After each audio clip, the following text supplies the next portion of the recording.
ভিডিওটা মন দিয়ে দেখো, ভালো লাগলে এক দিয়ে যাবে। মহারাজ, আমার আব্বা গরমে হাত ফেল করেছে, আপনি আমার আব্বাকে বাঁচান। হরে কৃষ্ণ। বিসমিল্লাহ। আব্বা, আমার নামাজের দেরি হয়ে যাচ্ছে, কেউ একজন আমাকে একটু মসজিদে পৌঁছে দাও। একটু দাঁড়াও বৎস। আব্দুল ভাইকে একটু মসজিদে পৌঁছে দাও তো, নামাজের দেরি হয়ে যাচ্ছে। গাড়িতে এমার্জেন্সি পেশেন্ট আছে মহারাজ। ওকে আমি দেখছি, তোমরা আব্দুলকে একটু মসজিদে যেতে দাও। মহারাজ দেরি হয়ে গেলে আমার ছেলেকে আর বাঁচানো যাবে না। ঈশ্বরের প্রতি ভরসা রাখ, আয় নেমে আয়। ঠিক আছে মহারাজ, আমরা নেমে যাচ্ছি, ওনাকে আমাদের গাড়িতে বসতে বলুন। এসো আব্দুল ভাই। মা তুই একটু দাঁড়া, আমি এক্ষুনি মসজিদ থেকে নামাজ পড়ে আসছি। ঠিক আছে আব্বা।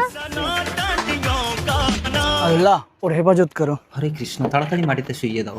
মানুষ মানুষকে পণ্য করে। এ তো মারা গেছে। তোকে না বলেছিলাম তোর ছেলের 20 বছর বয়স হলে ওকে বিবাহ না